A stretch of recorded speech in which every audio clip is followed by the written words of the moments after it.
Good afternoon, everyone, and welcome once again to Mitchell Giddings Fine Arts. Thank you so much for being here to support the gallery and our artists, and especially guest writer and performer GennaRose Nethercott. Most of you have probably read about GennaRose's connection with painter and printmaker Susan Osgood, whose artwork in this exhibit, Mapping the Unknown, is paired with GennaRose's poetry, and we encourage you to immerse yourselves in their collaborative book, A Ghost of Water. It's too easy for some people to accept that art is important in our lives only once we have all of our other needs under control. As a gallery, we try to exhibit artwork which insists otherwise, but we don't often have the pleasure or opportunity to introduce a writer whose words do the same. Well, GennaRose is that special writer, typing poems to order for passers-by and lyrics for her new album, Modern Ballads, and she's just recently been named a 2017 winner of the National Poetry Series. Please help me welcome GennaRose Nethercott.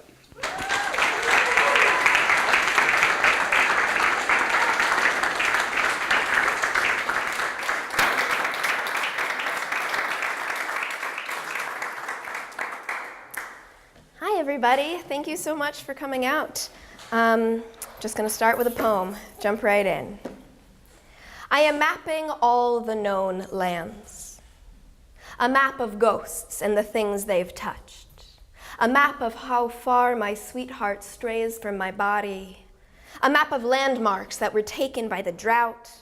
A map of the drought. A map of the favors I will not ask for. A map that reroutes when looked at. A map into the bottom of a well, a map of time, a map of capillaries or interstates or both, a map that only the drowned can read, a map on the palm to tell the future, a map I drew while blindfolded, a map I drew while drunk, a map of forgetfulness, a map that drew back to the start. Now, what I'm going to be reading from today is this book, right here, prominently displayed on its own podium. It's called A Ghost of Water, and it is a collaborative project that I did with the brilliant, amazing Susan Osgood, right there, dead ahead. Yeah. And you are already currently being affected by her work because you are surrounded by it. If you look around, all of these beautiful prints are works of Susan's. And the project that we worked on together, this book, was a collaborative effort where I was tasked with writing a poem for each print that would be included in this tome here. And Susan has a patron in Germany who kind of became aware of my work after I wrote a poem to order for Susan and her husband Mark a couple years back. And I think it was about drowning sailors, because that's my thing, I guess. And after Eberhard, the patron, had some access to my poetry, he was like, okay, we need to do a book. We need to connect the two of you and make a book happen. And not only did he make a book happen, but he made a really beautiful friendship happen. And now here are the spoils of our time together. So I'm just going to read you the book.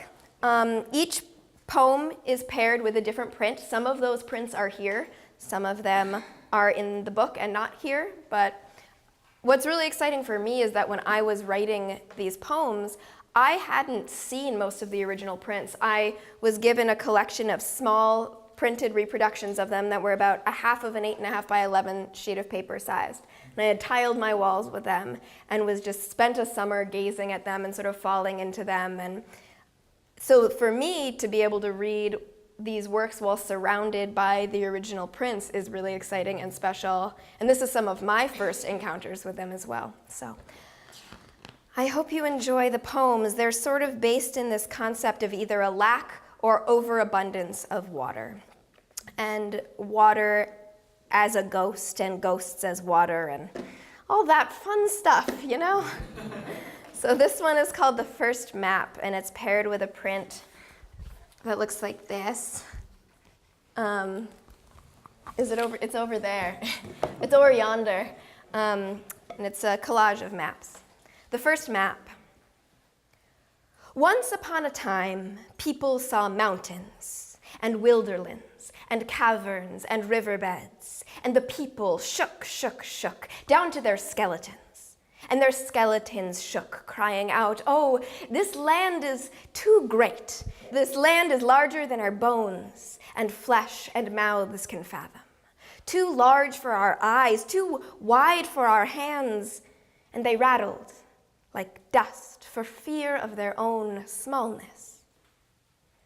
Then a woman took a flat stone, and into the stone she carved the mountains and the wilderlands and the caverns and riverbeds. The people gathered around the stone, and they saw that the world was now small enough for their eyes to swallow and their hands to catch.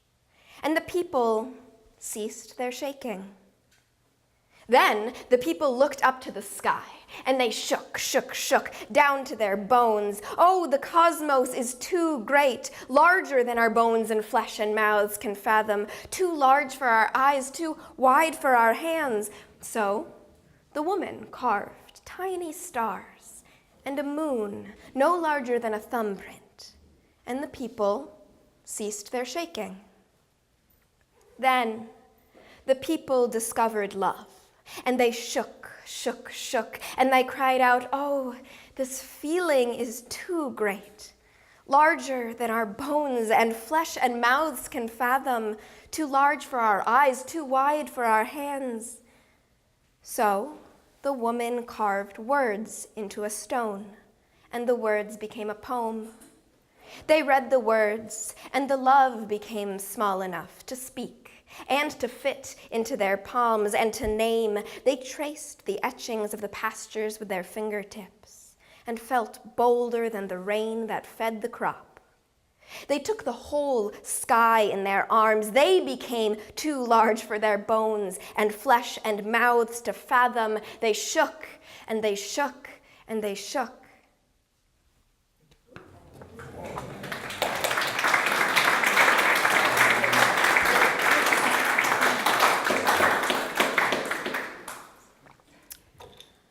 This is called The Divide, and I'm really into obscure means of divination, because that's just, again, my thing. And 'tis the season now, but for me it's always the season.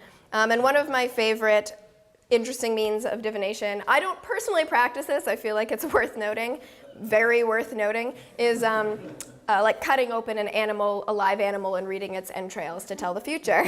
So I try to chuck that in whenever possible in daily conversation, and this is one of those instances.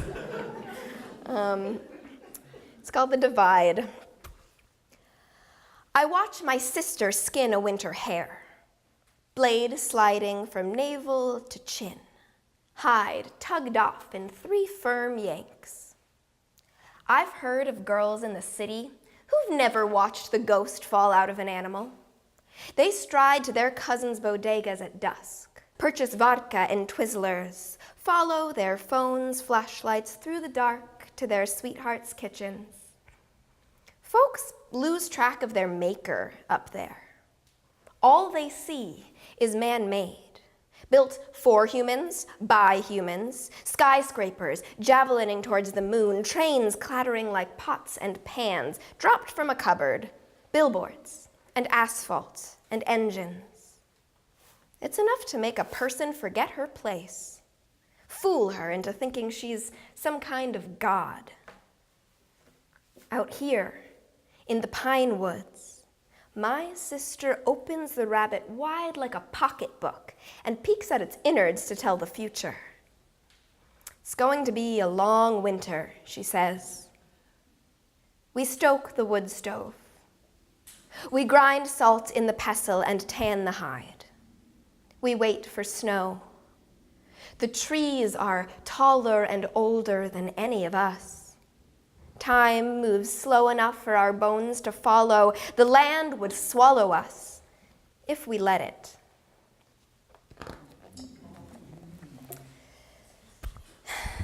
The cartographer.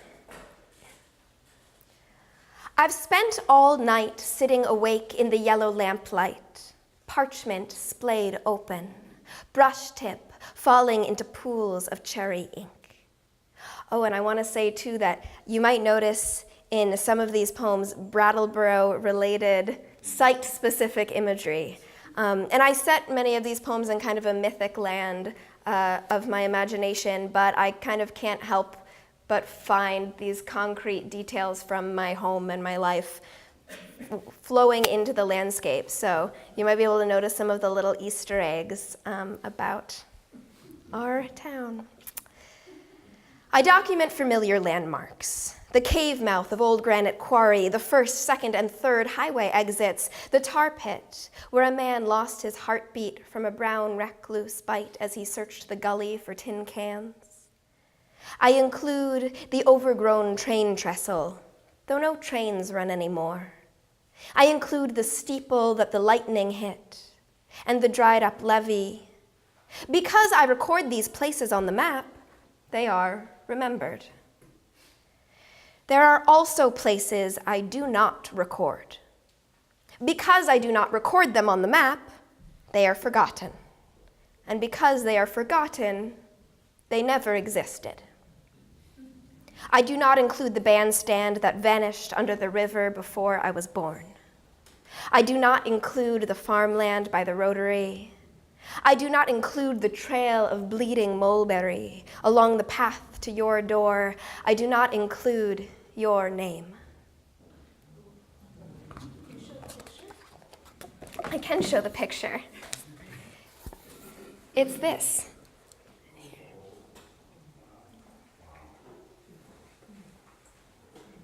There you go. I think I was thinking sort of about the fragmentation of this image as well, where it's a map shown in pieces, and sort of the many fragments that go into a map or go into a life.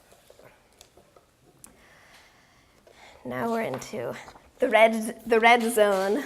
So the book is sort of divided into these almost color palette sections. So you've got the first few I read to you, which were these maps, and they have this kind of tan parchment energy. And now we're into the reds, the Red Sea series, which are, oh my God, that one I'm so into, it's so good. But we're jumping ahead now. So first, it might only be urban legend. This is more of a prose poem. It might only be urban legend. Before the drought, water covered great swaths of land. No rust beds, no H2O pills. Wet so real you could lie in it.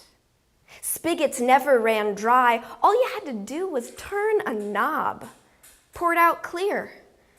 No tar or weevils to strain through cheesecloth. No need for boiling. Folks would drain gallons and stand under it just to make their skin smell sweeter.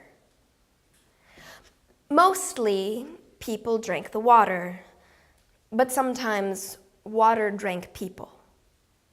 Men went off in boats and didn't come back. Water fell from the sky, gulped down whole houses. There's an old myth about a woman who put stones in her pockets and walked into a stream bed so deep she turned ghost. Imagine how rich you'd be if you had so much water you could die in it. Richer than God.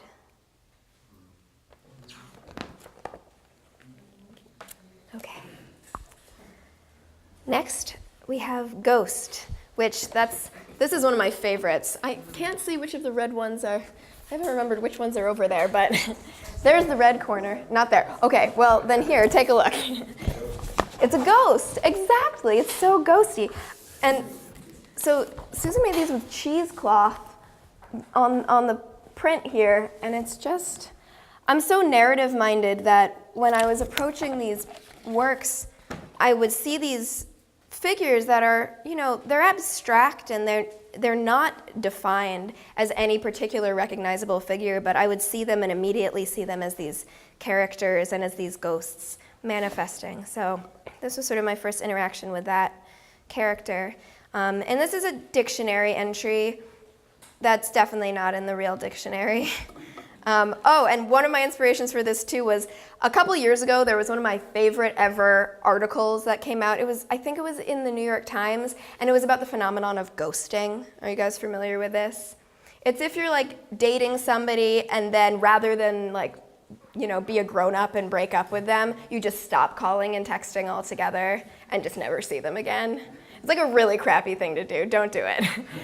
So there was an article about this that came out a couple years ago that included my favorite sentence, I think, ever from anything, which said 70% of Americans claim to have been ghosts at some time. I was like, yes! So, okay, ghost, verb. 1, to haunt. 2, to leave without saying goodbye. 3, to move when there is no perceptible wind. 4, to burst into dust. 5, to burst into strands of thread. 6, to return to the lake bed every day with a fishing pole, even after the water has long since dried up. 7, to study the same painting every night for a year. 8, to fold a wet canvas in half so that the paint on one half imprints upon the other. 9, to wander up and down the esplanade, waiting for a ship to return home. 10, to remember.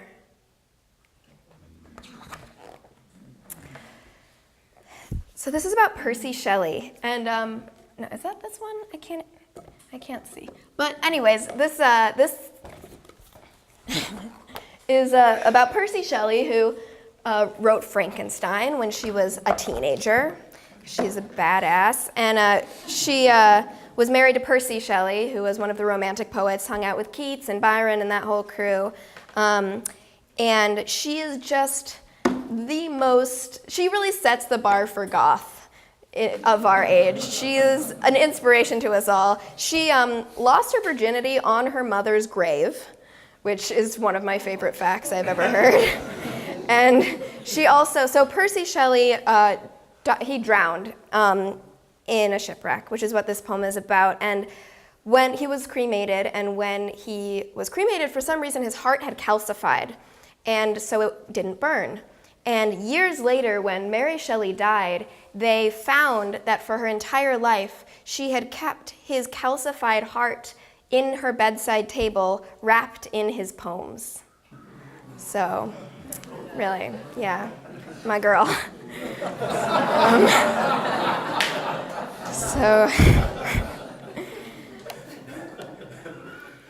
This is called Mary Shelley Learns Her Husband, Percy Shelley, Has Drowned at Sea.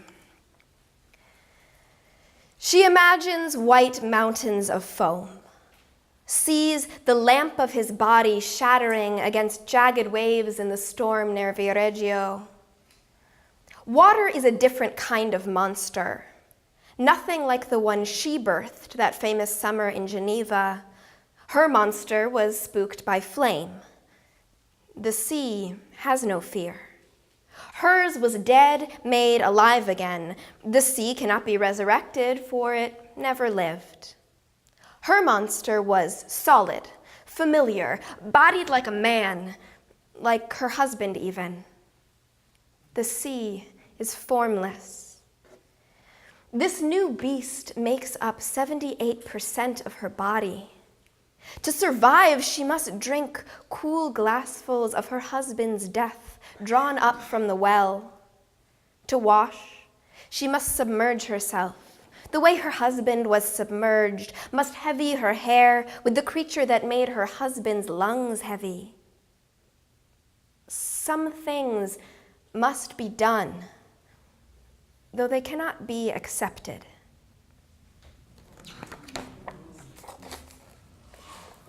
Ode to Red. We walk a mile to the raspberry thicket on the neighborhood's edge. Stain our hands and teeth with you.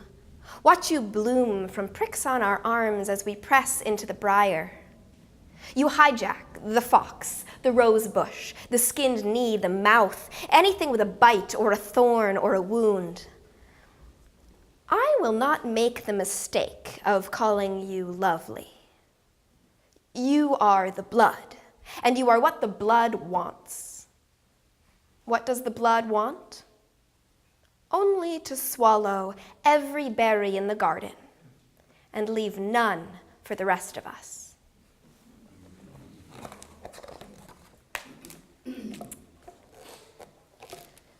Swimming lessons. Some of these are more like little short stories. Our grandmother keeps a glass vial in a chain around her neck. Never takes it off, not even at church. Says the stuff in there's a bigger God than God. Mama says don't listen, but it's hard not to listen to blasphemy that good. Mama says grandmother and I share a sweet tooth for sinning. I ask her what sinning means, and she says, it's wanting what you can't have. At night, grandmother sits on the back porch and watches the spotlights cut the red sky. The rust beds are red too, like big dark mirrors. Used to be, she says, the sky was black, full of pinpricks where you could see right through to the light on the other side, and sometimes all those pinpricks leaked. Leaked what? I asked. She touched her vial. The contents were liquid and clear. Rain.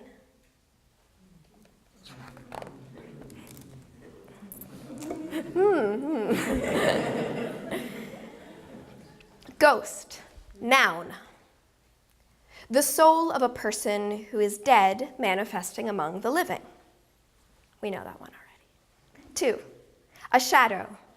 3, the remainder of what's gone. 4, a trace. 5, your own reflection in a mirror the day after your sweetheart leaves. 6, an empty swimming pool. 7, an unmanned whaling ship. 8, a jacket with a phone number in the pocket forgotten in a museum coat room. 9, a deer on the forest's edge whose eyes glow like coals in the glaring headlights of a passing truck, momentarily stuck still before vanishing in dark woods. 10, what came before.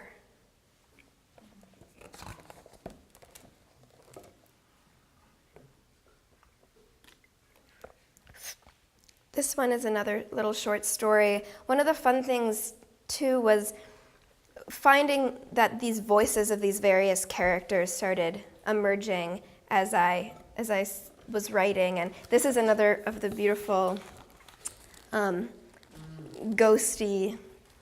figures, the cheesecloth on the Red Sea. And I just really fell in love with those shapes, something about, I don't know. It reminded me of, there's a Neil Gaiman book that I wasn't wild about, but it had this one monster, the monster in this book. It was called The Ocean at the End of the Lane, and the monster was this gauze floaty mass. And that was like the villain of the story, and she just like floated out in like empty wastelands and kind of like devoured you. And that excited me greatly. So I kind of had her in mind as I was working with these two. I also really love water towers. That's it. That was the only information about that. Just wanted to announce my love for water towers. This is called You Fall in Love with the Ghost Girl, which features a water tower, so it's relevant. You fall in love with the ghost girl who haunts the empty water tower. First, she's only sound, brushing along the steel ladder. Then you see her, blonde as a wheat field and pink-cheeked, almost like she were alive. She tells you she loves you too. At least, you think that's what she says. Her voice sounds far away, like it's rising from the bottom of a well. The ghost girl is the perfect girlfriend. You cannot touch her, so you will never stop wanting her. She cannot leave you because she is already gone. She remains permanently lovely, just the way she looked when human, but softer somehow, like her imperfections were sloughed off in the afterlife. Like any gaseous form, she can expand and contract to fill the container of your heart in whatever way it needs to be filled. You wake with your hands cold as metal. You stop showing up in mirrors as often as you should. You dream of long spools of gauze unraveling, and soon you dream of nothing at all. You are hungry all the time, but not for food. You crave cotton and chlorine and silt. You crave her hair. The wanting is terrible and wonderful. When you go on dates with living women, you are shaken by their vulgar solidity, by the realness of them, by the way they love you back so easy, leaving nothing to climb towards, to grasp at, and miss. I wrote that after I was dumped for someone who he barely knew, so if you plan on dumping me, then you get a poem. It's like a consolation prize. Or a punishment, depending on how you look at it. Spell for the Red Sea. To bring the sea, place a pomegranate in the space that you wish filled. Smash the fruit with a hammer and say these words. I break this offering, and the offering gives red water. Let it conjure wet, not from the sky, but from below. Let it call to its mother tree in the underworld to milk her children and fill this parch with wet. This basin has been thirsty, so I let it drink. And to banish the sea, wrap a dagger in gauze and toss it in the water, saying these words. Let this blade pierce the seafloor's belly, so the waters may drain into the world underneath. Let this bandage stopper the wound, so the waters cannot creep back up. No more shall salt sting us. No more shall distance plague us. No more shall waves bury us.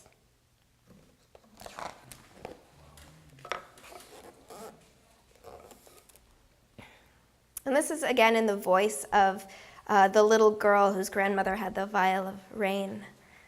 It was, I enjoyed seeing people pop up, and I kind of like befriended these surprise characters that wormed their way into the tale. And often she would come along when these gauze creatures would show up.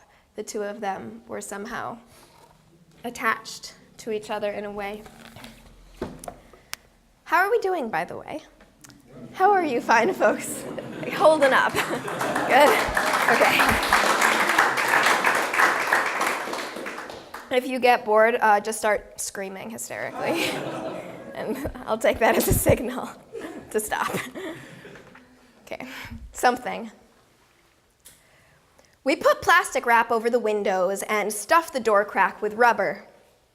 Then we watch from inside as the something slithers across the western rust bed. Everyone else is scared, but not me. I love it when the something wakes up. We get to skip school and skip church, and I get to spend the whole day in the cool of the root cellar, which is full of spiced peaches in jars. I know Mama would slap me for saying so, but the something is pretty to look at. It shapeshifts in the sun and billows out over the rust, all white and shimmery. It looks like a wedding dress with no one inside it, or like the bandages on my skinned knee snuck out to go dancing. Even after the something falls back asleep, Mama doesn't let me go near the rust bed for a whole week. If you think you're thirsty now, she says, just imagine how thirsty you'll be if the something touches you and sips you up.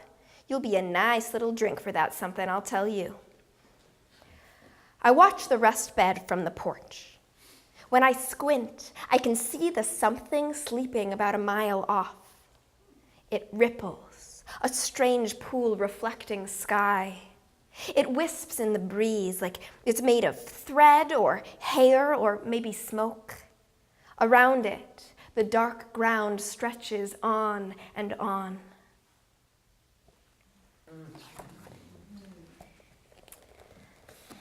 This next one's one of my favorite poems in the book, and it's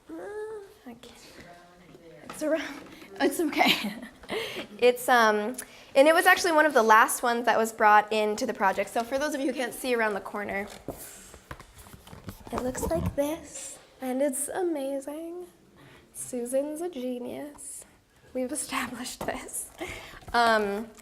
So I was originally tasked to write, I believe, 16 poems to go with 16 prints, and then maybe it was 15 or 16, and then at the last minute they decided to add a couple more, and I'm so glad that they did because, I feel like it yielded some of my favorite pieces in the book, and this is one of them. It's in 6 parts. It's called What the Neighbors Mustn't Know. Part 1. I prayed for the water to leave. Drowned a goat in the bay with a laurel of juniper hung around its throat. It brayed until it didn't. I thought this would bring you back, one body for another. 2.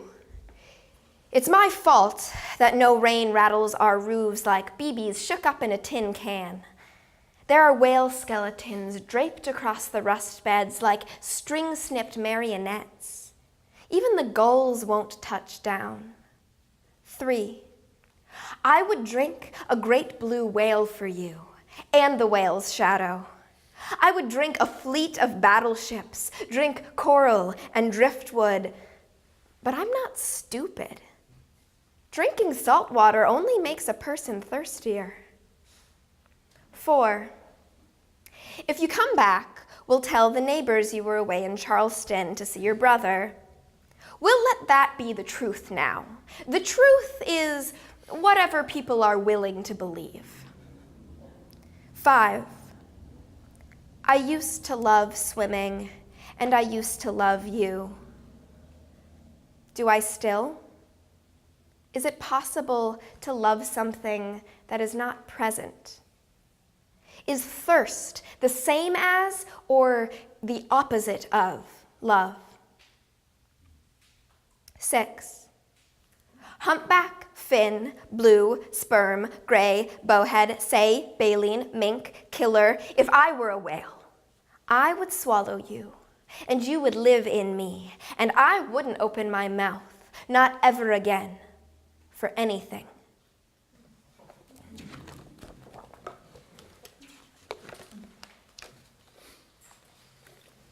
I'm gonna skip just 1 or 2 and keep going through.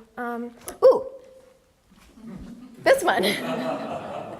So this is so exciting for me to see laid out, because again, I saw it on this tiny little, like almost postcard-sized print when I was writing it, and it's really taking a lot of self-control not to like smear myself against it a little bit. Like I want to just like bloop, dive in. It feels swimmable. And something I love about this that I think about every time I look at it is sometimes when I see it, I feel as if I'm bird's eye view looking at the shadow of a whale.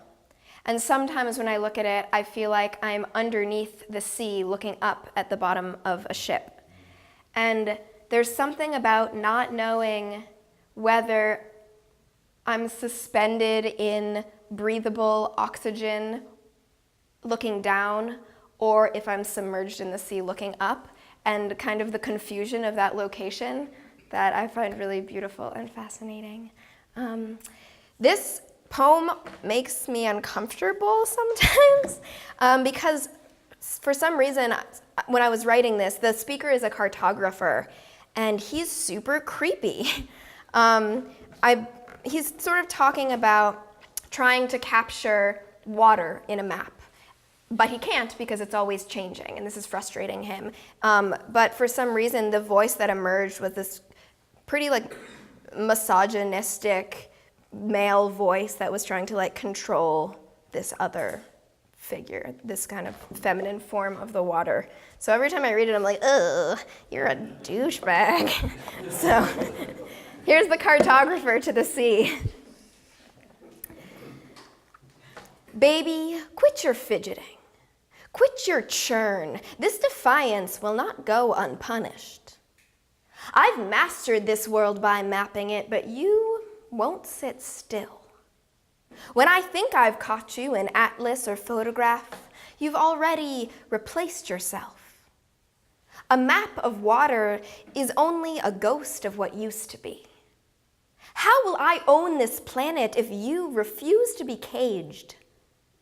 If I cannot greet you, I may swallow you, but salt water is undrinkable and fresh water is too quick to turn to steam.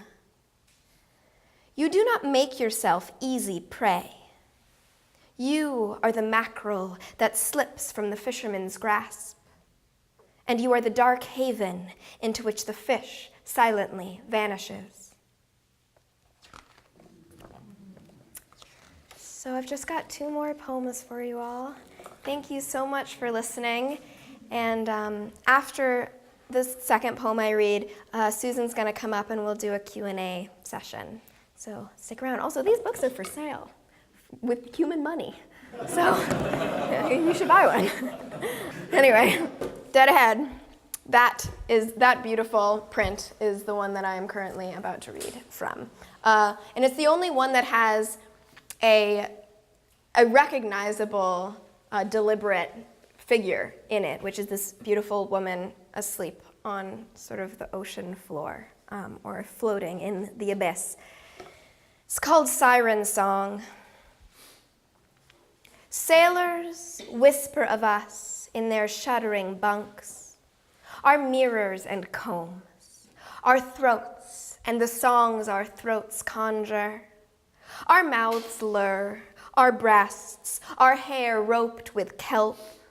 They mutter our names in their sleeps.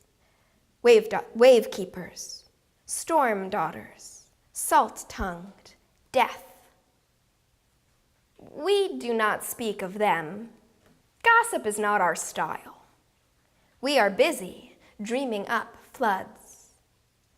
Sisters on land, while your husbands fear us, do you fear drought and the failing crop? Are you thirsty? Do you lift your hands to the sky and find it barren? The sky has never cared for any of us either. Wade waist deep into the hungry sea. It will not part for you. You will wet your skirts. We are waiting. We offer libation, scarlet as wine. We hold it to your lips. Drink. And now the final poem is the one on the back of the book. So this was the last one that was written for this series, and Susan sent me a beautiful card in the mail, and on the inside of the card, she wrote this little story. And I had been having a really difficult time figuring out what to write for this final poem, because I knew it would be on the back of the book, so it somehow had to encapsulate the energy of everything that was inside while still being concrete enough to be its own piece. Its own independent piece, and it had to lure people in. There's a lot of pressure. So, and I wasn't coming up with anything, and then I received this note from Susan where she had just heard someone tell her a story where apparently there was an old rumor or legend that many, many years ago, the Connecticut River, it was the Connecticut River, right? Yeah, the West River, where the West River and the Connecticut River collide. There was once so much salmon, it was so bountiful with salmon, that you could walk from one shore to the other shore atop the salmon's backs. And I was like, well, great, done, poem. So this is called My Sister Teaches Me to Walk on Water. It's the last poem. First we catch an eel, snap it still, dangle it over the current like a gauntlet. The salmon come hungry, froth the river silver, so many the stream bed turns half solid with scales. I learned to keep my eyes open, no matter how bright the thrashing, to step quick, to go barefoot across the fish, atop the water. When we die, my sister says, this is where we'll come. Every salmon had a human name once, had a mama like ours, who baked bread on Saturdays, had someone who loved them. Everybody knows only the loved become ghosts. There is always a surplus or a lack of water, tempest or thirst, a vessel sunk at sea, or a farmer's field withered dry. The sky is a poor measure, never gets it quite right. In times of drought, I do not know where the dead go. I turn a spigot and dust flows out.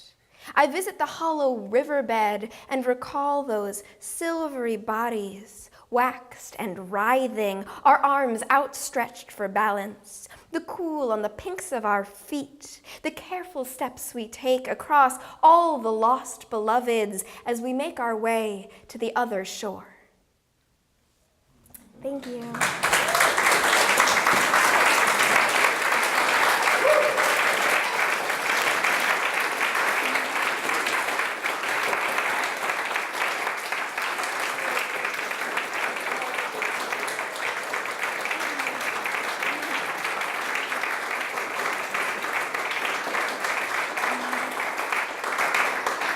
So, Susan, you want to come? Well, you want to just bring your chair? Or okay.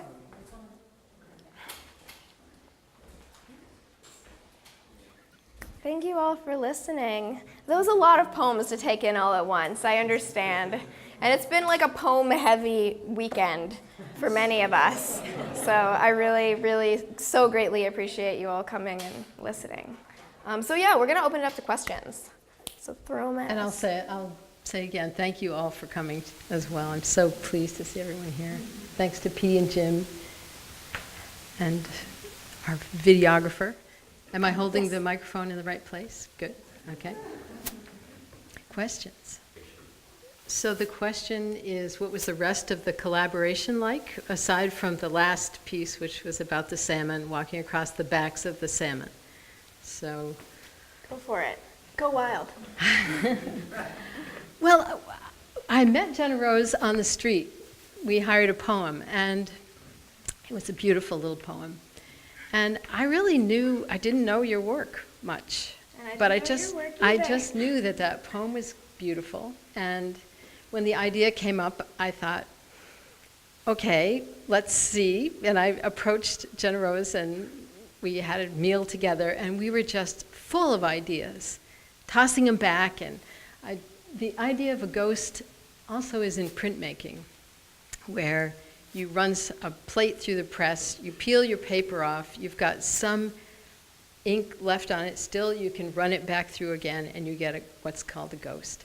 So those kind of ideas crisscrossed into the folklore as well as the actual process of printmaking.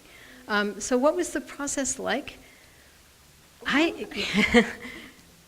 It was great. I think we grew to know each other. Mm-hmm. I think, and I didn't know any of the poems until you were done. Is that right? I did them all remotely. I was living in Boston at the time, and Susan was here, and so and in Egypt too for part of the time, and I didn't send the poems, like the primary chunk of poems, the first 16 or so, until they were all done. So you really took a leap of faith, given that you didn't know my work. You'd only read that one or two little poems to order that I'd written in 3 minutes on the street. So kind of waited and trusted, and then I chucked them all at you at once. And from there, we were working with Eberhard and Dirk in Germany, who were our patron and the designer for the book. So we would be doing Skype meetings with them, sending emails back and forth to kind of finish up the design and the layout of the book itself. So there were many elements that went into that. And we were all so spread out, but we were kind of doing it in the amazing digital age ability of remote communication until we were finally able to coalesce something. And I'll add that then when I got the body of poems, I sat down, I made myself a cup of tea, and I just read through them all, and then I thought, just digest them. I'd had people read about my work before, but this was something different. And then the more I read them, the more this whole other dimension opened up. And I feel that really strongly, that I think with abstract work, maybe sometimes I'm the last one to tell you what the story is. I have some stories about it, but usually people have their own stories. So to have someone else, like GennaRose, come up with these characters and these places and history, and it opened up another world. That's how I can say it. Yeah. Any other questions?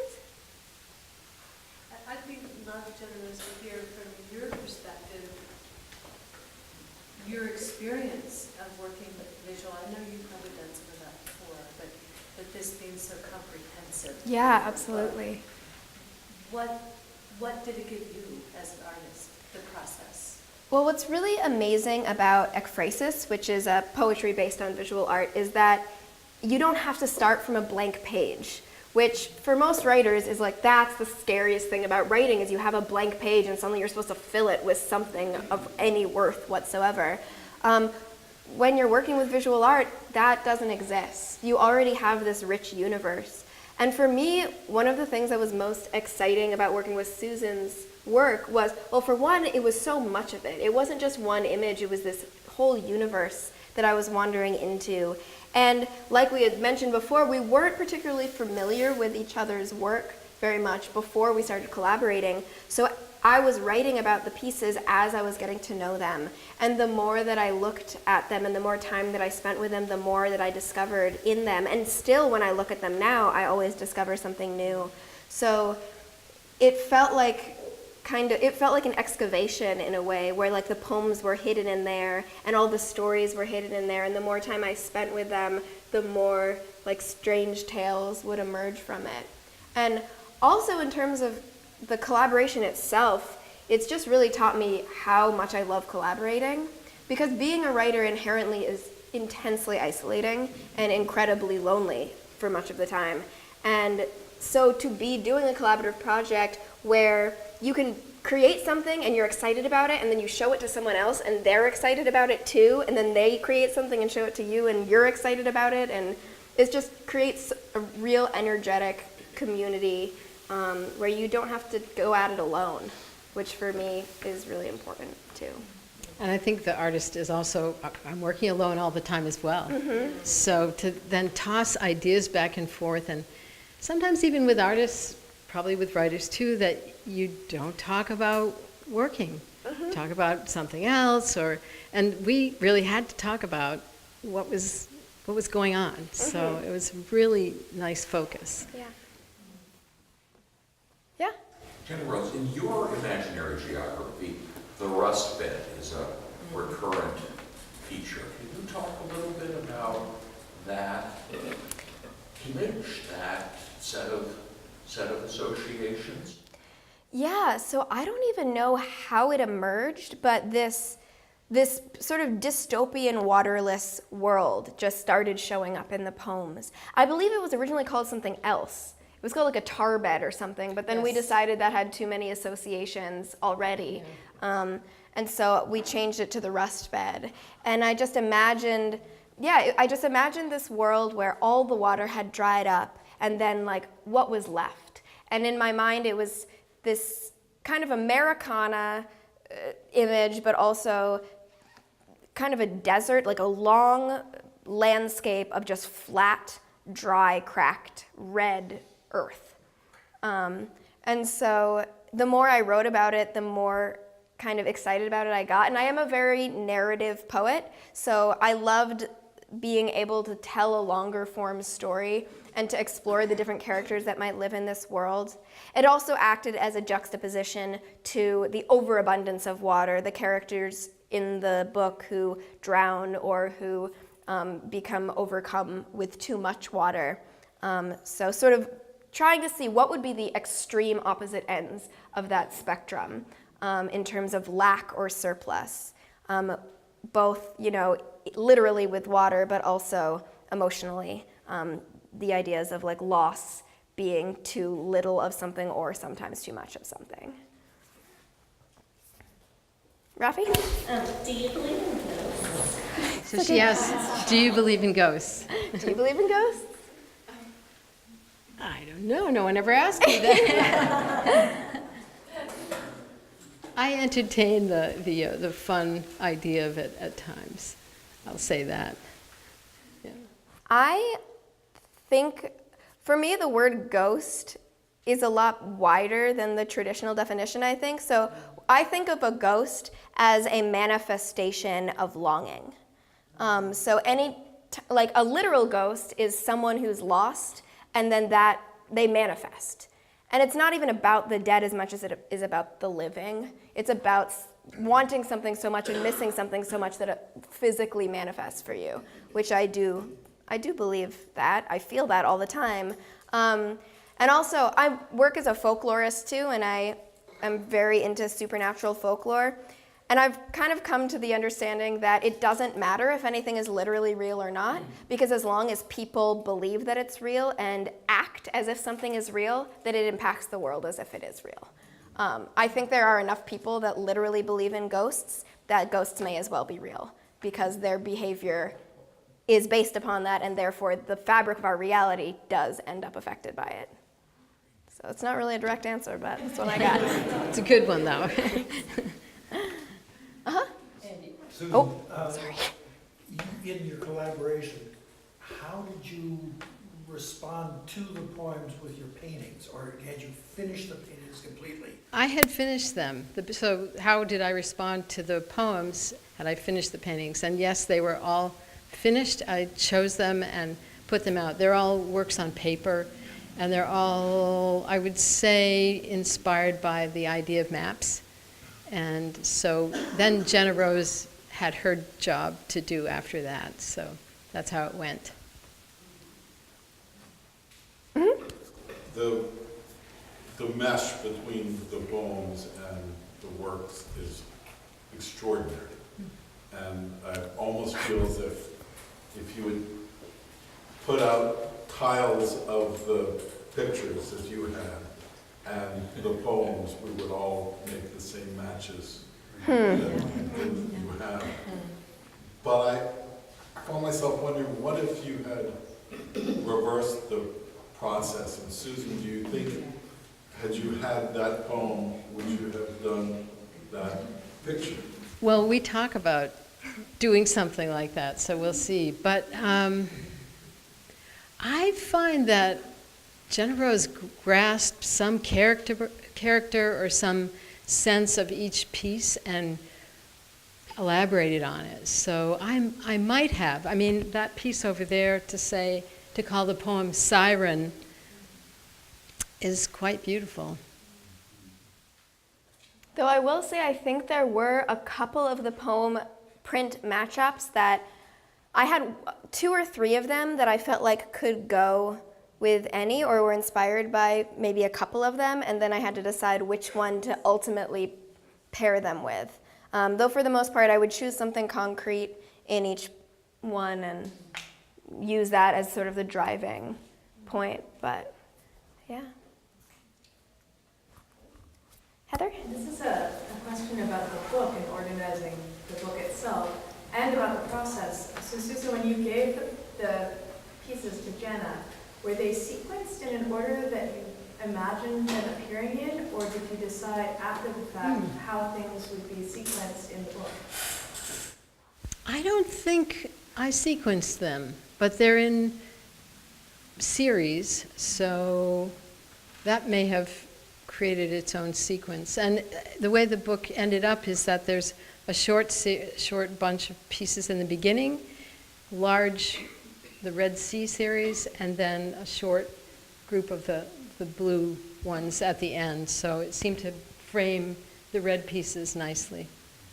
I think that's how we went off on the design of it. Adam?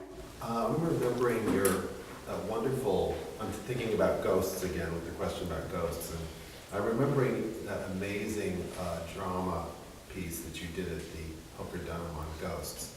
I love ghosts. I'm wondering if you could just riff off on that. I'm just, how does that tie into this? Other than it's just ghosts. I mean, I'm just remembering that it's just more exploration or what? Yeah, I mean, I guess, so the piece was called Ghost Maker, A Myth for Voices. It was my senior thesis project that Heather Madden here advised while I was finishing college. And it was about, again, like another definition of ghost, where the protagonist had lost this quilt that had all of her memories, and she went into this other world to try and get it made back for her, with this idea that if she got a recreated version of this quilt, her memories would be safe. So in this case, the ghost was like a recreated quilt. And I think, I am constantly riffing on the idea of what a ghost is, because sort of as I was saying before, for me, a ghost means just a manifestation of want. And I think as a poet, want is my primary language. At least for me, that's what drives me the most, is like exploring sensations of longing and want, and the many various forms that can take, the way that it can affect the body, the way that it can affect your landscape. And I think that every piece that I write, no matter the form, is asking those questions, and which is also, I think, why the word ghost shows up so much, because for me, that's very linked into all those sensations as well. Also, ghost is an abstract, I think. Yeah, you can do a lot with this it. work is abstract, and your imagination can take it and run. Mm-hmm, totally. Yeah. A couple more? Maybe 2 more questions? Mom? Actually, it's for Susan. Great.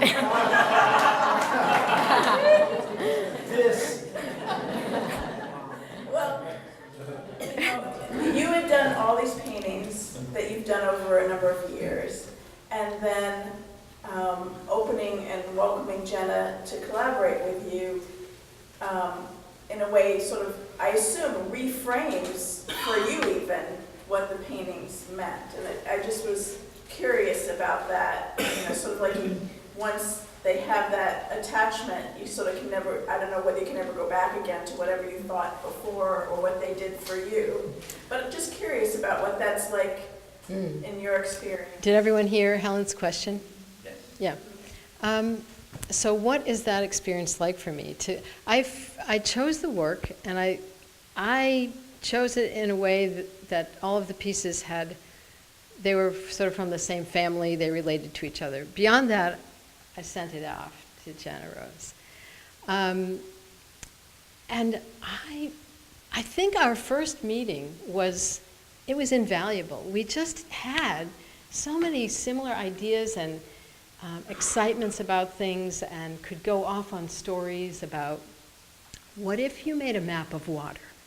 What if water was the quality had changed so much that we no longer knew what water was? And what would a map of water be like? Or these concepts that we were just bouncing back and forth. And I just think that kind of energy exchange was, I felt like I was in the right place.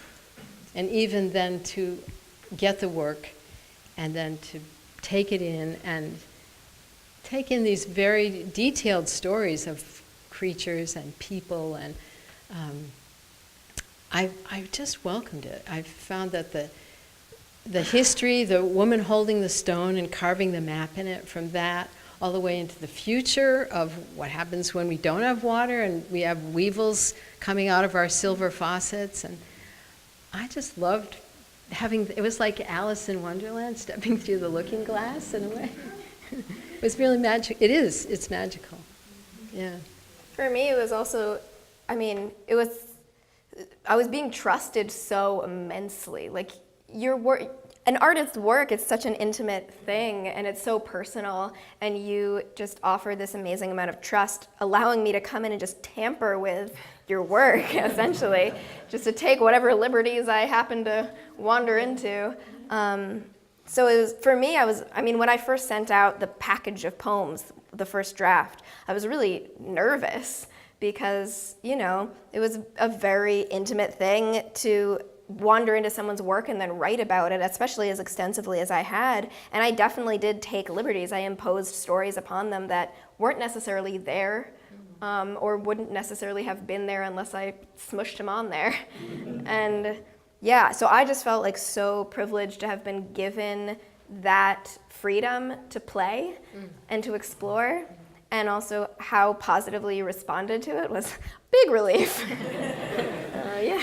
I think it's like mythology in a way, and once you put a piece of artwork out into the world, people can have different responses to it, different feeling reactions. I've had someone say, your work makes me afraid. I'm afraid of your work. And the same work, I had someone say, oh, it reminds me of my childhood in Venezuela when we used to play with tops, and we'd let them go and watch them.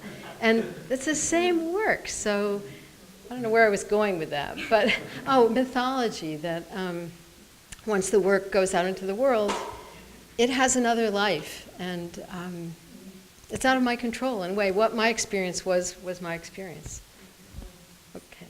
I was wondering if you could describe, for those of us who aren't familiar, the street poetry. I'm thinking Rowan McCabe, door-to-door poet. Is that the type of thing? Not quite. So basically the way it works is I set up a little table with a typewriter on it.